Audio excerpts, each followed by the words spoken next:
Right now. Well, thank you for joining us. This is part of a series of virtual candidate forums that we're having with the candidates for Boise School Board. My name is Kevin Richert. I'm a reporter with Idaho EdNews, and we're pleased to be partnering with the Boise Metro Chamber of Commerce on these forums. You're going to be hearing from the 4 candidates in race number 3. This is a race for 1 2-year term on the Boise School Board. We have 4 candidates: Nate Dean, Don King, Todd Korowski, and Elizabeth Langley. And I'm going to begin by having all 4 of you take a minute to introduce yourselves, tell us a little bit about yourself and what in your background would inform your process as a member of the school board. And let's go in alphabetical order. We'll start with Nate, go to Don, Todd, and Elizabeth. All right, thank you, Kevin. My name's Nate Dean, and in many ways, Boise Schools has been my home. I graduated from Timberline High. I student taught in the Boise School District and spent 6 years of my career teaching in the BSD, both at Fairmont Junior High and the Boise Online School. In general, I actually expected to spend most of my career in the Boise School District. However, after I discovered the elevated levels of lead in Fairmont Junior High's water supply and advocated for student health and safety on that issue, I was retaliated against by the BSD administration. That led to a multi-year whistleblower retaliation investigation that ended up finding decidedly in my favor, but it left things in a state where I didn't feel like I could stay in the district and stay in the classroom without facing further retaliation down the line. That said, one thing I promised all of my students every year that I taught was that I would always be an advocate for them, even when they were no longer in my class. And seeing the way that things went in the district, seeing some of the failures of leadership to protect students and do what was right, I felt called to be able to step up and serve them in a different way now that I'm not at the district. I bring not only expertise as an educator, I'm trained as an administrator as well. I served as a building rep and delegate for the Boise Education Association. And I spent the last year working at the State Board of Education as the Educator Effectiveness Program Manager, working on policy and teacher retention. And so I bring a lot of insight both on the policy side and in terms of what it's like to be actually in the field. And I feel like I can leverage that to support our staff and students in a way that they are currently not being supported right now. Don.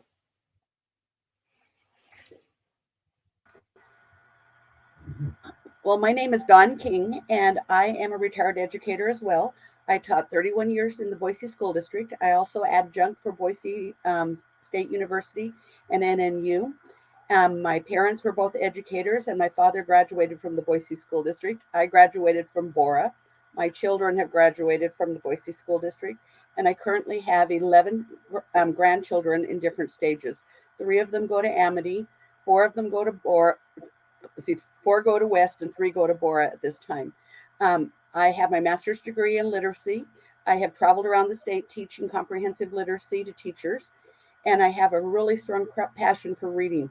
I feel that the reading specialist was one of the most important jobs in the school district to assist students learning how to read. In my experience, I worked with many kindergartners, getting them ready for readiness, and I was appalled to see how many were not ready to enter the kindergarten system. And I'm so thankful that now there's going to be a full-time kindergarten system for them to go ahead and to progress. And that's about it. Todd. Well, good morning. My name is Todd Korowski. Some of you already know I'm retired military, but I have a little bit more background than that. Grew up in Idaho, K through 12 here in Idaho. Both my parents were teachers in Idaho. My academic background is basically psychology and organizational psychology. I have a master's from organizational development from Central Washington University, and I really focus on basically organizational cultures. I look at basically the informal culture behind an organization and what they say they are versus what they actually are, and that's my area of deep interest. And what I bring that to our schools is kind of as an outsider, even though I have a kid in the system. I'm not steeped in the school, so I don't have kind of necessarily the blinders of seeing the same thing every single day. So I think I could be a little more objective, at least in many areas. So that's about really all I had to say, other than why I'm here. I'm here to to run. Elizabeth. Thanks, Kevin. My name is Elizabeth Langley, and I'm currently the sitting trustee in this position for the school board. I've been in this position for just under 2 years. I was appointed when another trustee stepped away because of the difficulties of COVID. The reason I was approached by the district to become a trustee or put my name in the hat was because I had been working with the school district for so long. I spent 8 years on the foundation board. I was also on multiple district-wide committees. I'm a parent and also a business owner and active finance person in the community. And so there were some holes that I fit well for at that time on the board. And we have a very diverse board, which is one of the strengths of our board as it stands now. It gives me a little bit of insight in how the strategic plan goes forward. And we also implemented full day kindergarten, multiple different aspects of the last 2 years that we've been able to implement that have fit well with my background. Okay. Well, thank you all. Let's jump into some questions, and I will mix up the order in which we go on these, but I'm going to start this one with you, Dawn, and then we'll go to Todd, Elizabeth, and Nate. I want you all to talk about what you consider to be the top priority facing the Boise School District and how you would address it. I think the top priority of the school district has to be teacher retention. I have a daughter that's currently teaching over in Valley View School District, and she was contacted by the Boise School District yesterday looking for a math teacher. And I think that in the elementary grades, we're pretty good, but I think when we get to the more specialized areas, we have a harder time with teacher retention. I think one of the things that we need to do is, first of all, develop more respect for teachers and what they're going through in the classrooms, and give them more support with what problems they think that they are facing, as well as increasing pay.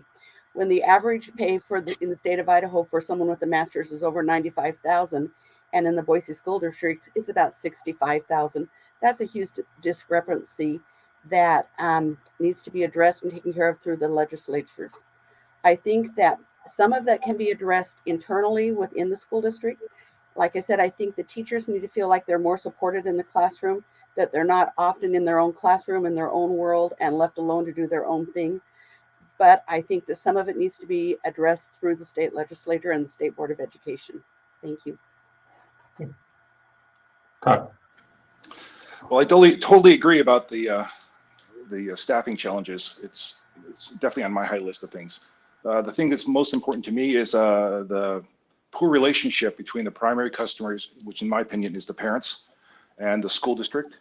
To me, there's a direct correlation between dropping numbers of attendance and so forth, and its relationship with the parents, who are, again, they're the primary stakeholders in their kids. And I don't know how to heal that, but at least talking about it out loud and addressing it, I think, would serve very, very well for all of us. Elizabeth? My main focus of what I think is most important going forward right now, I have a short term and a long term. In the long term, the Boise School District is in attrition, and it's a very complex problem where we have increased cost of living, decreased ability for young families to access the city of Boise's housing. So what we are seeing is actually a great decrease in the lower grades and the ability for those families to start in the Boise School District, and an increase in enrollment in the upper grades. So when those families become financially fit, they come back to Boise. I'm not going to tap dance around it. One of my main initiatives as well, as Todd said so well, is transparency to parents. I don't think we do a good job of showing our processes. They're very complex processes that are very open to the community, but if they don't know that, they cannot engage.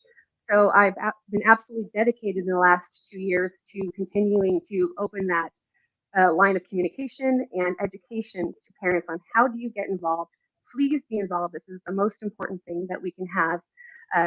In my opinion, education is the future for not just your child and their future, but our economic strength for the city of Boise and our state in the future. So I think it's a huge initiative to concentrate on that long-term goal of working with the city, the state, to address the cost of living in Boise. And we can't do that alone. A lot of that is advocacy and partnership. And then in the short term, we came out of COVID and we missed a lot of curriculum in that time. And about a year ago, in the midst of COVID, we started changing the strategic plan and hired some expertise using some of the ESSER funds that are provided by the government to build back that curriculum into the programming for the children, so that the time that they were out of the classroom or that they had a reduced exposure to success in the classroom due to COVID, we can provide those learning opportunities going forward now and build that into the curriculum in the grade above that would have been covered in the previous grades. So continuing to address that in the short term, I feel is very vital to the success of the school district and getting those kids caught up. I'm so proud that Boise School District has such a strong educational system, and the performance has been so high quality. We want to retain that. We want these kids to come out in the top in the country. Boise Schools is rated in the top 6% of school districts across the country. We are not struggling in like many Idaho schools to fund a very diverse set of programs. So it's really important for us to be able to continue that process and get past this short-term COVID impact. Nate, your top priority. So I think there are a few issues that are all in the running. I think transparency, student mental health, quality of the facilities, those are all kind of in the top tier, but I have to agree with some of what's been said previously in terms of teacher retention or educator retention, including our school psychologists, school counselors in that mix as well. Retention is going to be a massive issue statewide. In my time at the board office, one of the things that I was tasked with was analyzing the state educator pipeline, looking at educators coming in and leaving the profession. And there are some really, really troubling early signs in terms of the retention issue getting worse going forward.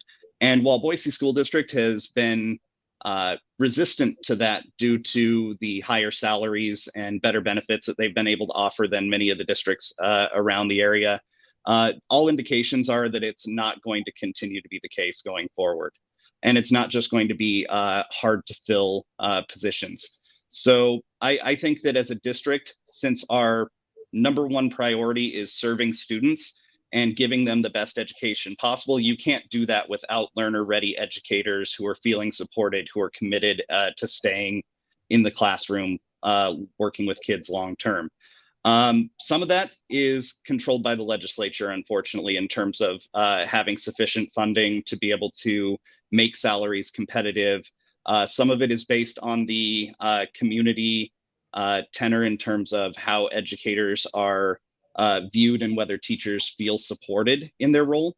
But research shows that the best thing that the district could do is really truly invest in professional development that is driven by the educators, that recognizes them as professional experts in their field and lets them customize things. A lot of the stuff, the Boise School District offers great professional development training, but a lot of it is top down. A lot of it is directed by the district administration and dictated to the staff rather than driven by the staff and what their individual needs are at their site with their students. And in every other professional field, we look to the professionals to guide their own professional development and growth. And I think the district would be well served in making a move towards having a more educator driven professional development plan. Also, mentoring. Mentoring is a huge gap area. Early career teachers need quality mentors. While the BSD has a better mentor program than most of the state, that's unfortunately not saying much in terms of how robust it is. I can tell you, I served as a new teacher mentor in the Boise School District just a few years ago. I know what the program is like, and it really doesn't offer the kind of support to teachers that we need to be able to keep our young teachers in the field, give them the resources they need to feel supported so that they'll stay. And also with the increased reliance on emergency provisionals and alternative authorizations and non-traditional routes that don't have student teaching experience, that mentorship piece is even more important. Currently, the mentor program in the Boise School District doesn't meet the State Board of Education standards for mentoring. And I know that because that was a program that I was in charge of looking at while I was at the State Board of Ed. And so that's an area that we need to close, not only from a compliance aspect, but from a making sure that we're serving our students and addressing what is probably going to be the biggest need in our district over the next 10 years. You all have teed up a lot of the questions that I'm planning to get to here in the next 45 minutes, but let's start with one. The Boise School District is launching all-day kindergarten this fall, to the point where there are not going to be very many students in half-day kindergarten. It's going to be almost universal all-day kindergarten, and a couple of you already have alluded to it. I want to ask all four of you, do you support the move to all-day kindergarten? And going forward, how would you assess whether the program is successful? What metrics would you use to measure success? Todd, I'm going to start with you on this one, then we'll go to Elizabeth and Nate and Dawn. Good question. How can I say this? Well, if you're going to go from half day to full day, does research or any data support that that's actually healthy for the kids? Do they, can they handle only so much information or programming? I hate to say word programming, but education, and then do they need more time to do little kid things? I mean, play and everything else outside the home is kind of important. In many ways, I don't feel qualified to answer this question right now because I don't know the facts. I don't know really what's going on, and not a good place to be in many ways. I consent. Elizabeth. Well, I absolutely support all-day education, all-day kindergarten for education going forward, because we have 43% of children that are free and reduced lunch children. They don't have access to early interventions in their child care situations or in their homes. They may not come ready to learn.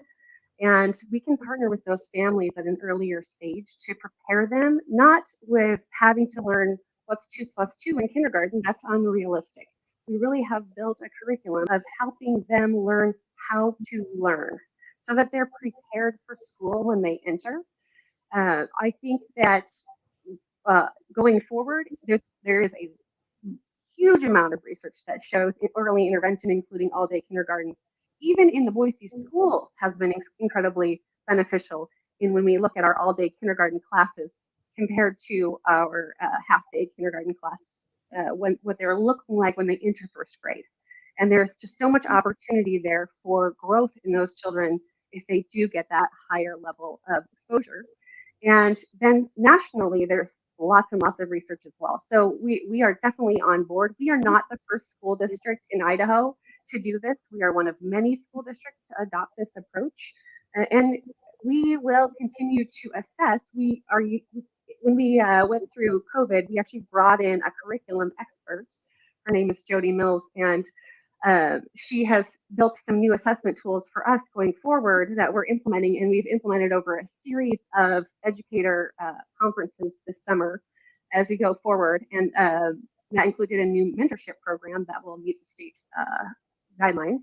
And so we'll see that going forward, but also the state has requirements for how we report. And so we have a very transparent system of reporting how we are doing by educating. We have very clear numbers that you can compare to all of the students across the state and assess exactly how the students are learning from one semester to the next, to the next, to the next. We're only required to report those numbers twice a year at the beginning and the end so that the state has some ability to see how the year went. However, we do it regularly throughout the year because we want to also come back to ourselves and see, is this a system that's working? So I'm absolutely advocating for all day kindergarten. I think it's essential that we provide as much as we can to all of the children in Boise schools, not just the wealthy children that have access to a primary education in their home or specialized education before they go to school. So I'm thrilled that we are able to do it, that we're leading the charge in the Treasure Valley and implementing something that many other school districts across the state have found successful. Nate. So when the question of all-day kindergarten went before the legislature, myself and my colleague at the State Board office, Allison Henkin, actually did a literature review on research on whether all-day kindergarten was effective or not. And we found that as a general trend, the peer-reviewed research out there shows that all-day kindergarten is at the very least not harmful to students compared to half-day kindergarten, and if anything is probably beneficial, especially to those students who have less resources at home and maybe are more disadvantaged. There is some question in the literature about whether any gains in terms of literacy and performance stick with the students past third grade. There's some research that shows that it may tail off. But one thing that some of the early research shows is that some of those non-academic skills, things that make a kid learner ready in terms of being able to go into a classroom, have those soft skills to be able to self-manage, self-regulate, participate, that all-day kindergarten can be really beneficial on those things. And so I think there's not really an argument to be made based on research against all-day kindergarten. And I believe that especially our students that need the most support, there's some really good indications that that move is going to be serving them well going forward. The one thing that I will say, though, is that a major trend in the research is that it's not just all-day kindergarten, it's how you run all-day kindergarten. The mention was made about kids needing to do kid things, play, have interactivity. And play-based learning is a major aspect of how to do quality research-based kindergarten. This is not sitting, a bunch of kindergartners in rows and pointing at a whiteboard for, 8 hours during the day. And I think that as long as the district is making sure that they're supplying adequate professional development to ensure that kindergarten educators know how to teach in a way that is developmentally appropriate for those students and fits with the research, then I think that all-day kindergarten is the right move. Don. Boy, going last is tough because all the points I was going to make are already taken. But I agree that all-day kindergarten is so imperative for all the reasons that Nate just mentioned about readiness. One thing, I have had the opportunity to work in many kindergarten classrooms, and the time was so limited. The time they got the kids all ready to do everything, and then they had their specials, and then they had recess, that, when it came to the academics, it averaged out to be right around 75 minutes most. And that's between reading, writing, math, everything else, a little bit of science thrown in. And I think with going all day has made it more effective for them to do other things. I too, Nate, feel that play is so important. When I first started in the Boise School District, I was a kindergarten teacher and everything was play-based. And then they made the jump about 3 or 4 years into be an academic-based program. And we were all like, oh no, how could they do that to these kids? But it turned out to be a really good thing, and the kids were ready, and kids are resilient, and they know what they need to do. And we just need to provide them the tools to do that.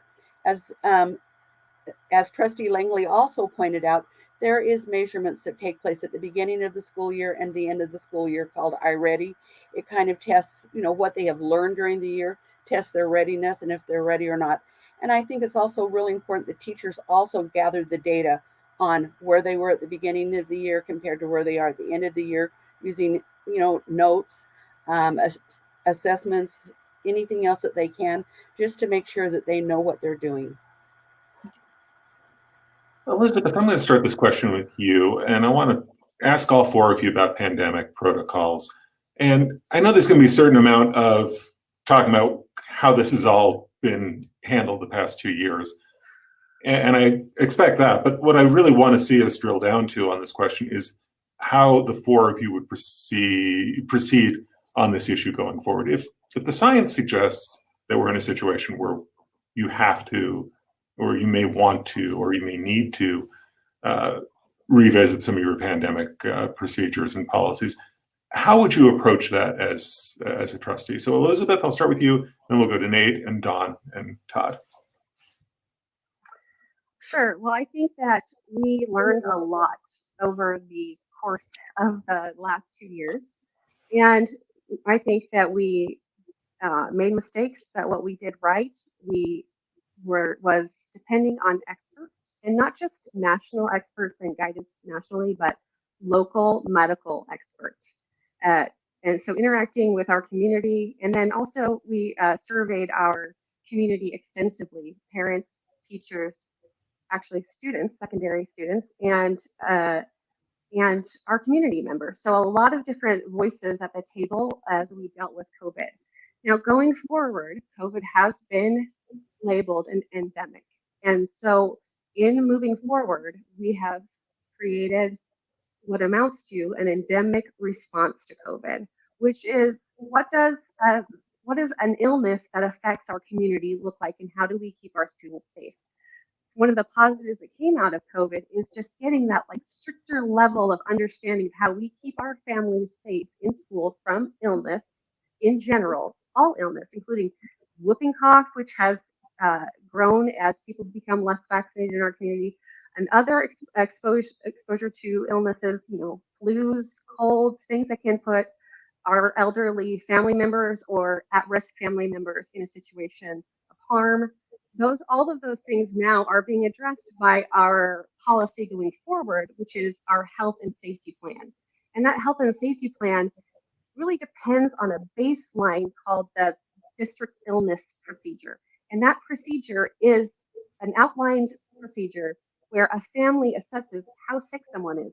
And this is America. We are very proud of how hard we work. That's the backbone of what America is about. Idaho is a great example of that, and so is the city of Boise and Boise schools. So we have to re-educate our population to really take assessment of your personal health and stay home when you're not well.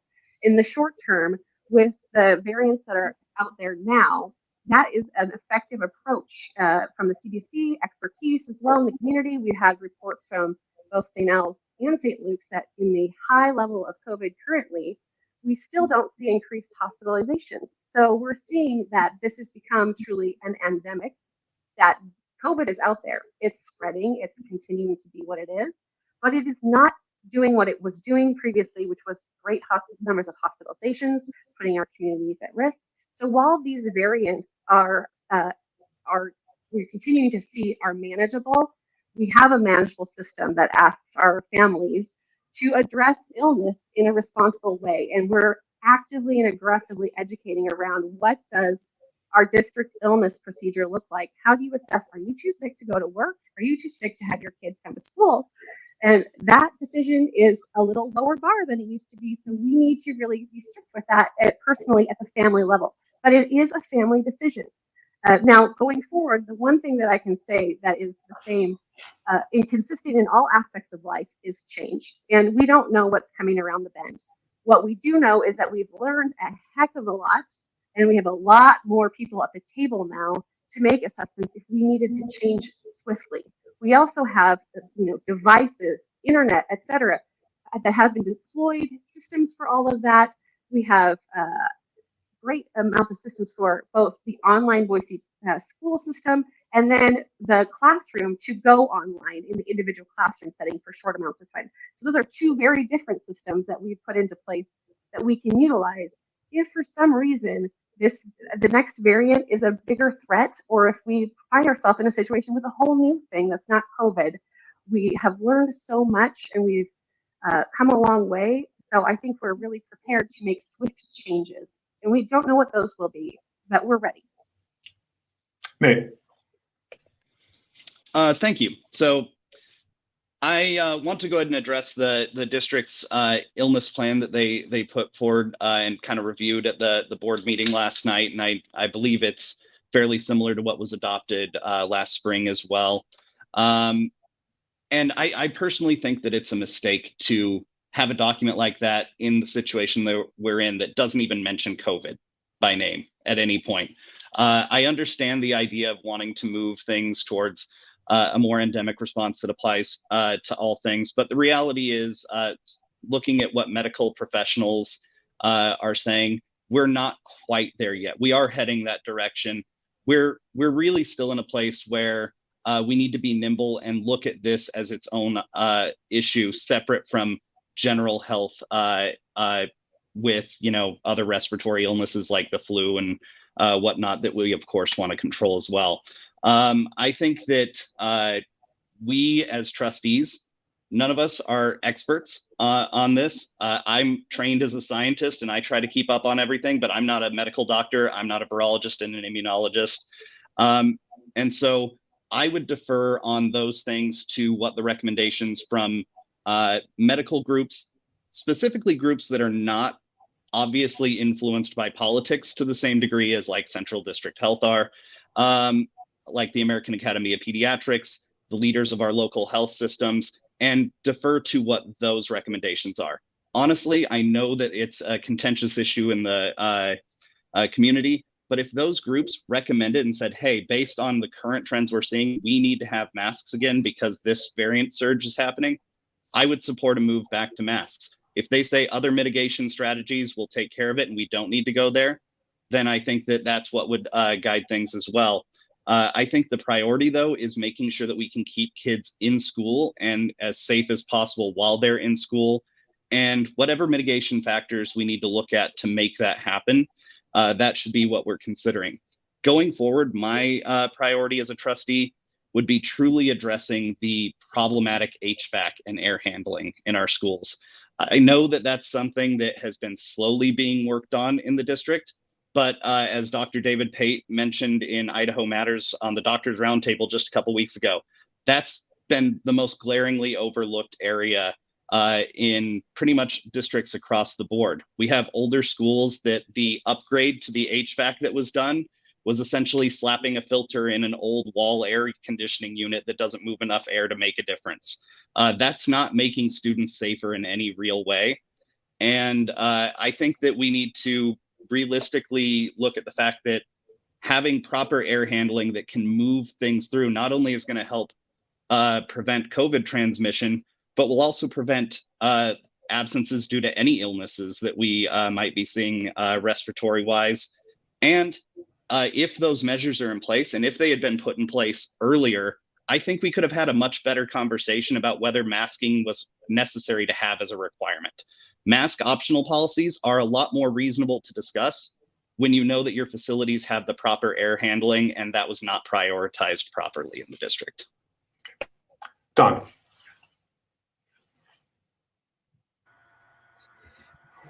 I agree with what everybody has said. I think that it was really important to involve the students, the parents, and the community in the decisions that were being made. And I also think it was important to listen to the medical science that was taking place. I agree with Nate that there were a lot of more things that we could have done and probably still need to look at some of our older schools as far as fixing the air and the filtration systems and things like that. But I think ultimately the pandemic kind of came down to what the parents decided would be best for their students or their children. And I think that as administrators and things, they needed to really look at what was the best interest of the teachers, the best interest of the students.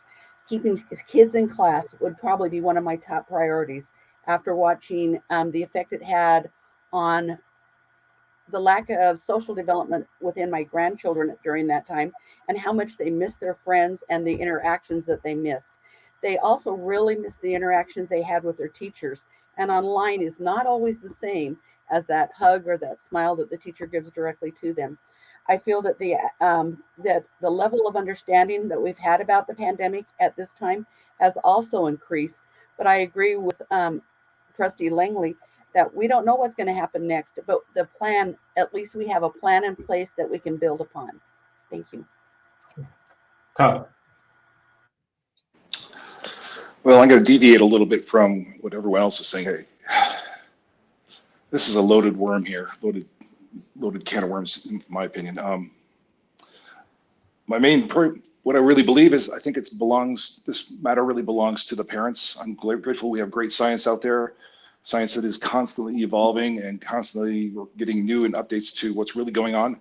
The bottom line is we didn't know what we didn't know, and I think we made some absolutely poor choices. Maybe they're the best choices we made at that time, like mask efficacy.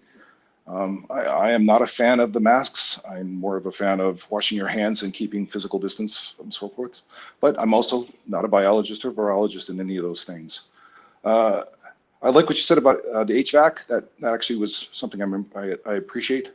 Though I do bring up a question about letting kids develop their own immunity. 5 years ago, this thing didn't exist, and we had flus and colds and every little bug, and kids played in the dirt and they licked their fingers and all sorts of things. And that actually, there's some science to support that that's good for our immune systems. Maybe I don't have it perfectly, and that's okay. But I'm just curious about what are the unintended consequences of our actions here. There's lots of growing evidence to support that there's cognitive and social problems with kids who wear masks too much, maybe even biological problems with wearing masks, like carcinogens and other junk that collects in those nasty pieces. So I can't support mandating these kind of measures, but I do support giving the community and the parents all the information they need in order to make the best choice for their family. And that's really all I got to say about that. Okay. You all have alluded to teacher retention in one manner or another. So let's drill down a little bit further on that. And Nate, I'm going to start with you, and then we'll go to Don and Todd and Elizabeth. What's the one thing the Boise School Board can do? What's the one thing you could do as a trustee that you think would most effectively address teacher retention and staff retention?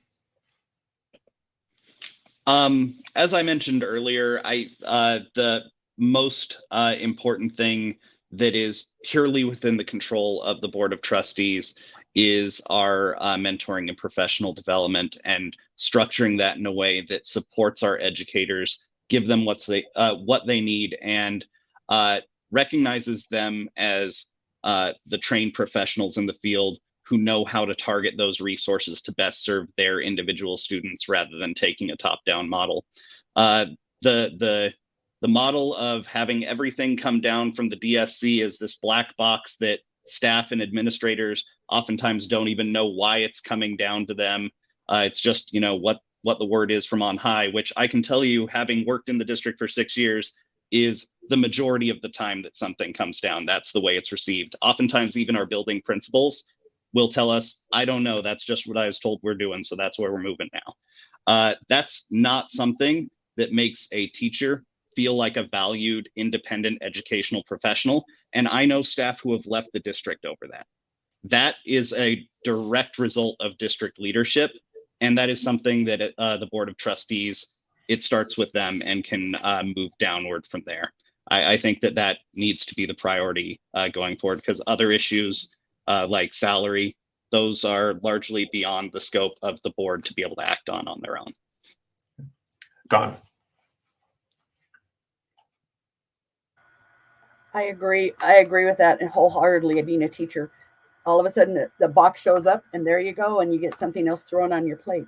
I think the first thing that the board needs to do is to be a lot more transparent about their expectations. When a new program is started, I think they need to present that to the teachers and tell the teachers and staff, this is what we're doing, this is why we're doing that, instead of just being thrown into an uncomfortable situation with what something else is expected. Teacher retention is really hard if you don't have support from your peers or from the administration or even the school district. Many new teachers struggle with the basic things.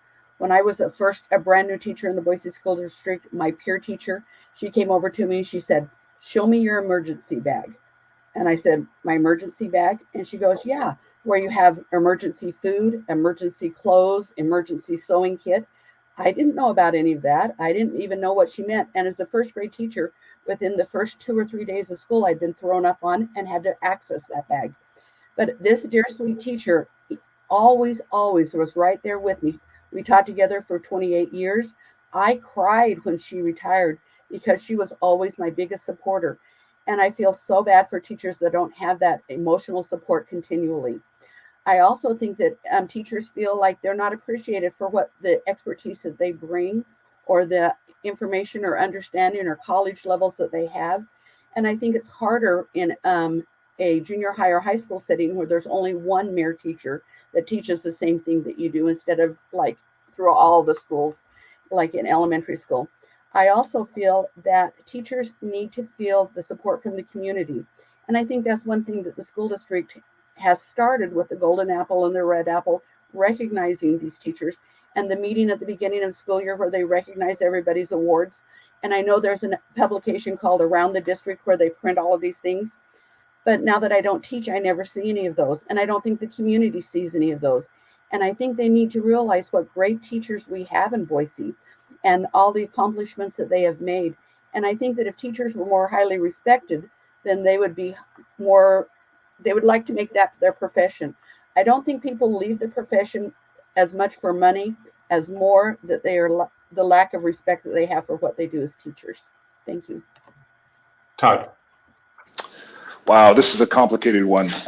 Both my folks were teachers in Idaho, and it was tough with two incomes to make a living. And I went hungry as a little kid sometimes. And it had a profound impact on me about when I think about pay.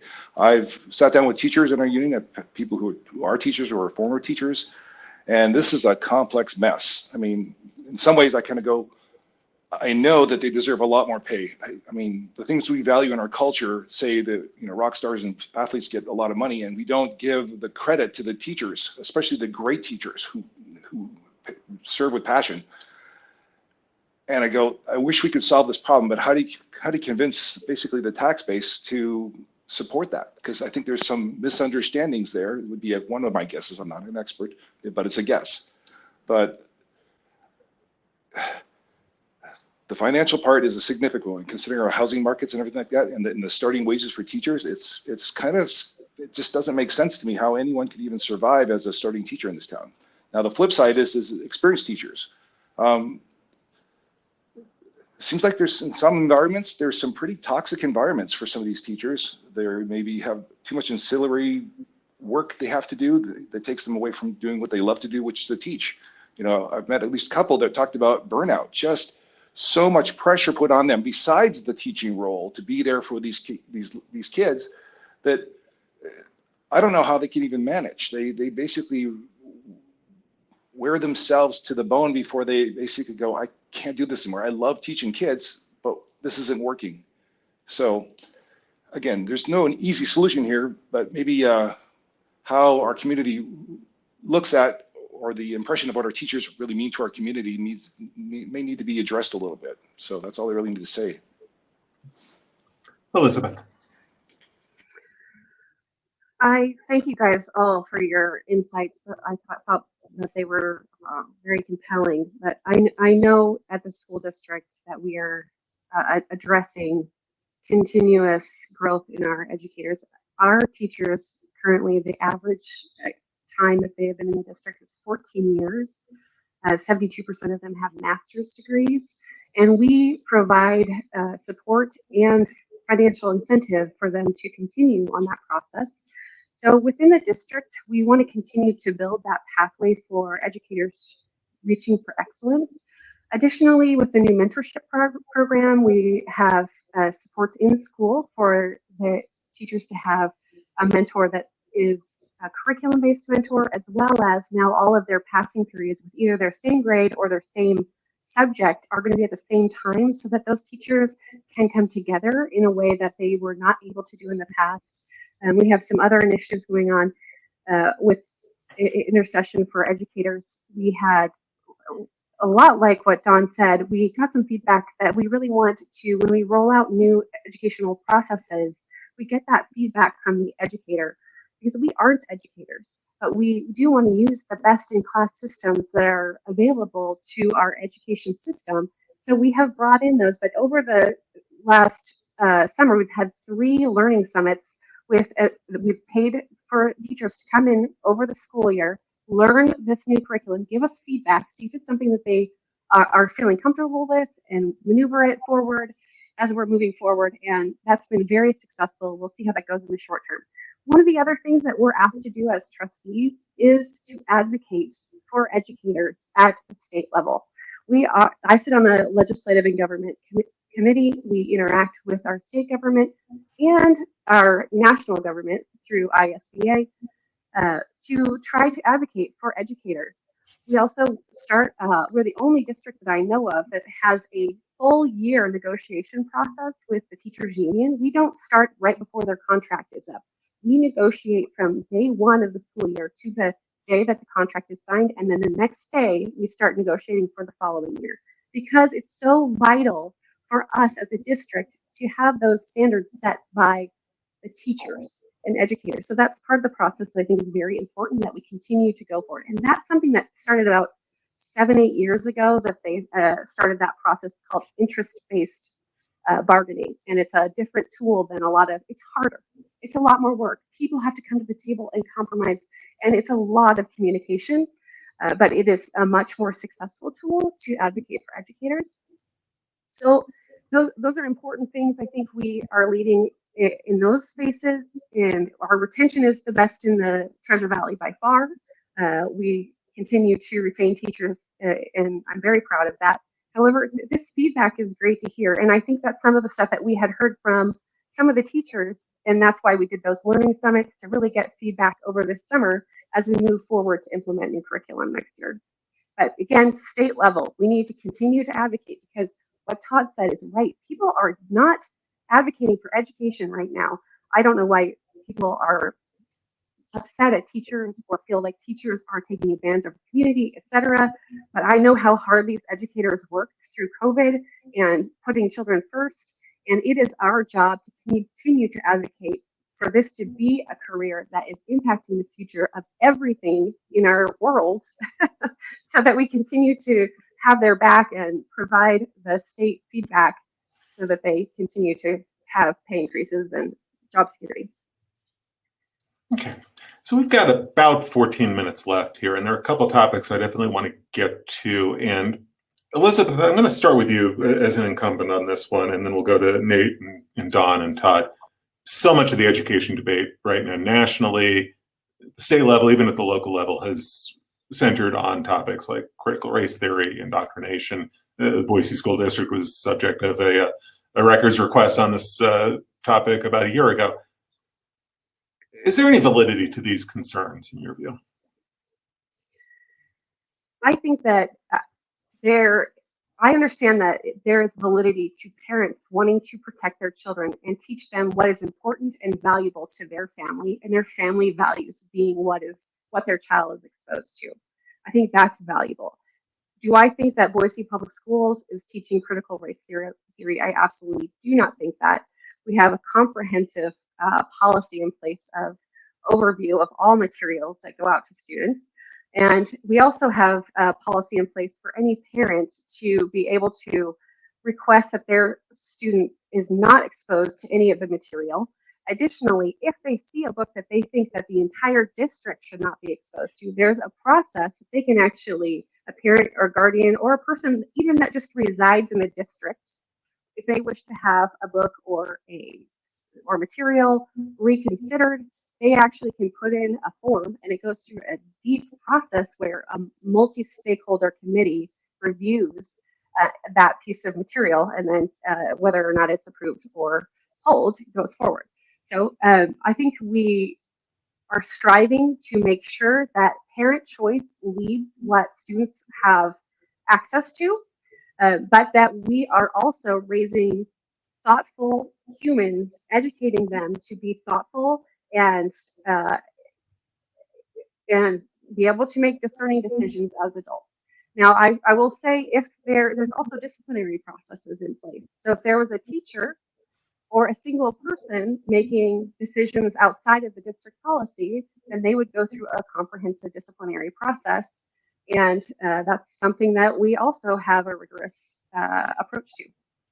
Okay. Nate.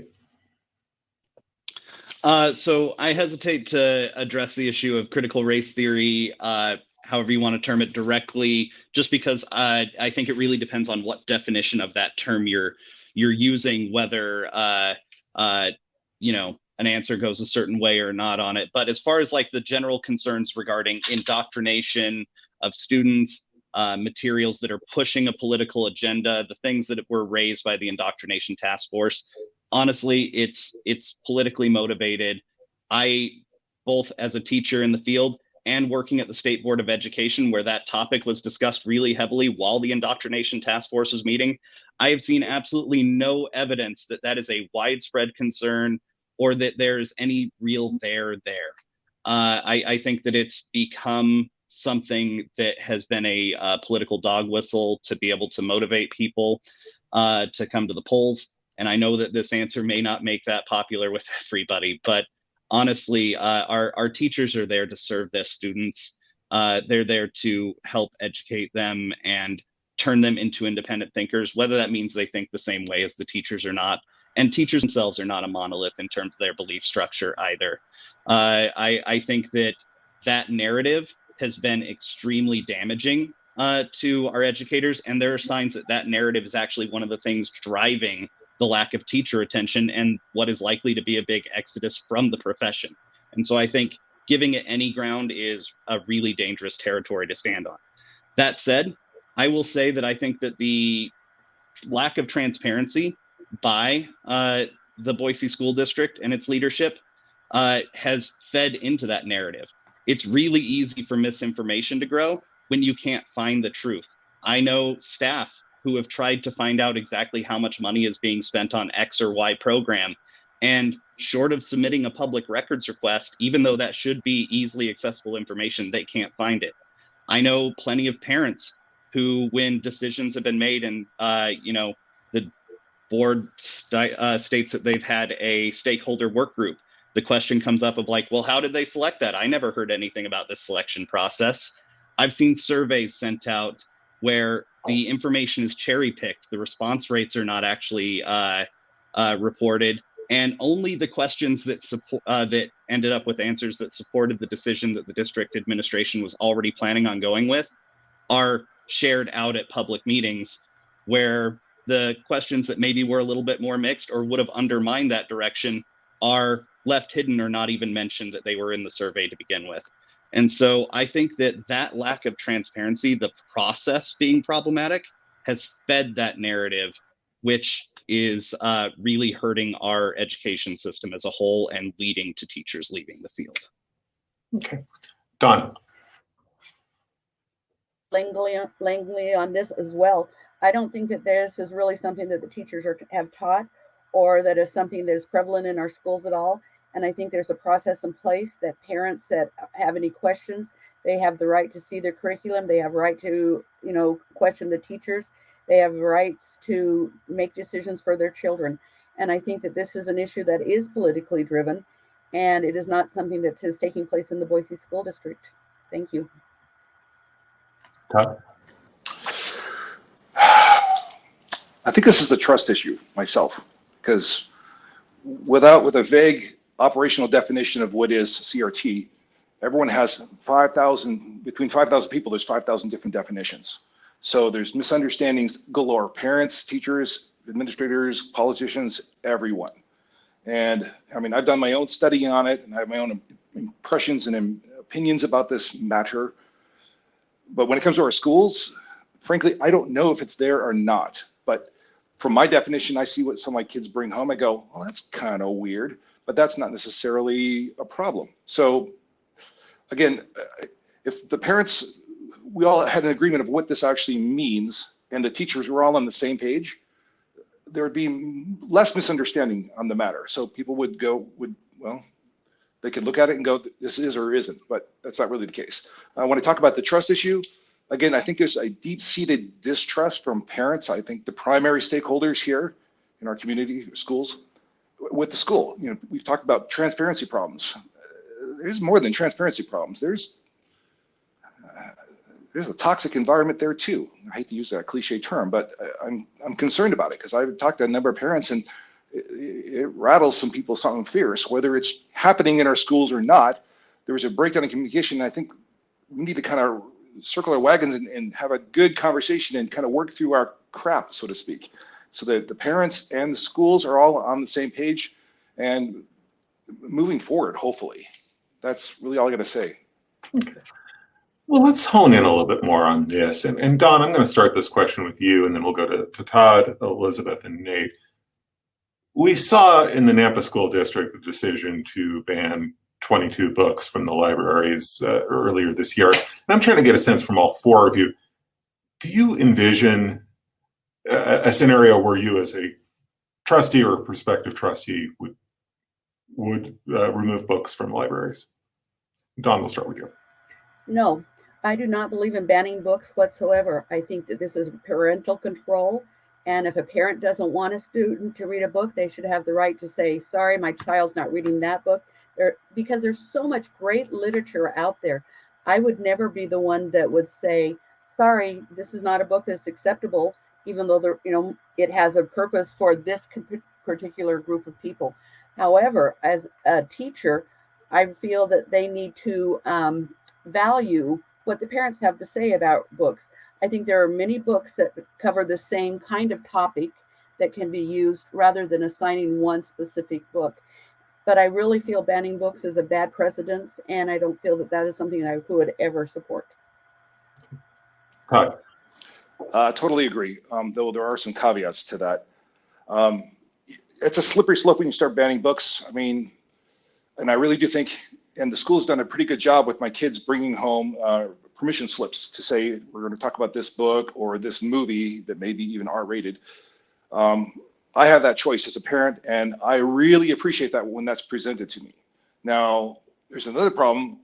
As the school libraries, my elementary school daughter, when she was in elementary school, she had a lot of reading books that were like kind of very disturbing to me that when I actually learned about them.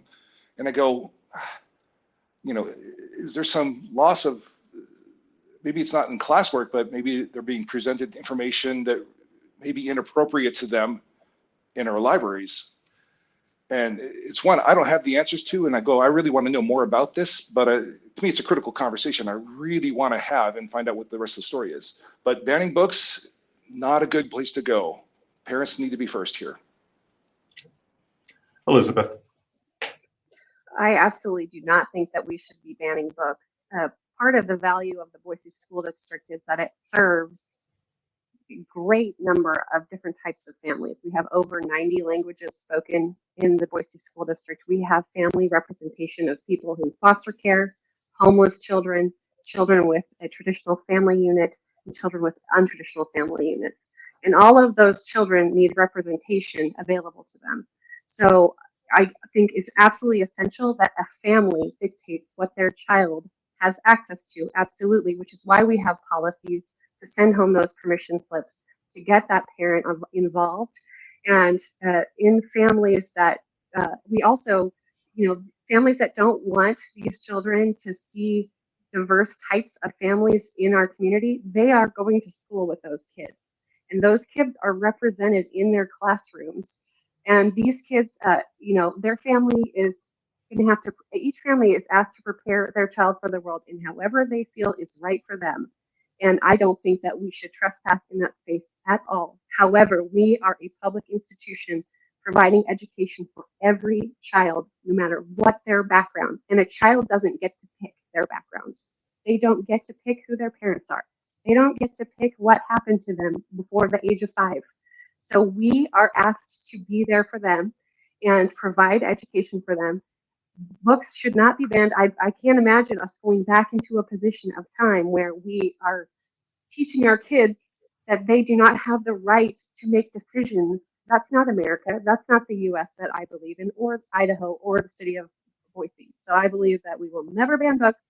As long as I'm sitting there, I will work my hardest. Nate, last word to you. So the short and sweet answer is that no, I do not support book bans under any circumstance. I think that free access to ideas and information is one of the most important things that you can have in a constitutional republic or any kind of democratic society. And not only that, but removing access for somebody else's children for something that you disagree with is a violation of those parents and that family's rights. As far as the question of school libraries, in a lot of ways, I think that it's a pretty concerning thing whether NAMPA's book ban is really even constitutional. The Supreme Court's already ruled in Tinker v. Des Moines that students don't lose their constitutional rights when they walk through the schoolhouse doors. Kids have their own constitutional rights as individuals in our society. And one of those rights that was later affirmed by the Supreme Court was the fact that under the First Amendment, it's not just sharing and speaking information that's protected, it's the ability to access and receive that information. Now, we as teachers, as educators, we don't have the right as government entities, as representatives of the government, to push an agenda or a political thought process or any of those topics, but we also don't have the right to restrict it. Board of Trustees are government entities, and there should be no restriction on what a citizen of this country voluntarily tries to seek out as far as information. And libraries have been held by the Supreme Court to be a place of voluntary inquiry, and it would be an overstep by a government body to restrict that constitutional right. Well, we've covered a lot of ground here in an hour, and I appreciate all four of you taking the time to join us. Don King, Nate Dean, Todd Korowski, Elizabeth Langley. These are the four candidates in race number 3 in the Boise School Board elections. The four candidates are vying for 1 2-year term. I want to thank you all for taking the time to do this, but also for taking the time to respond to our online questionnaire. If you want to find out more from these candidates, covered a lot of ground in that questionnaire, topics that we didn't get to in this forum. Go to idahoednews.org and you can read their responses in their own words. Again, the election is September 6th. If you've watched all the way through, I suspect you're already fixing to vote. But if you're on the fence, please go out on September 6th and make your voice heard. Thank you all. Thank you very much. Thank you. Thank you. Thank you.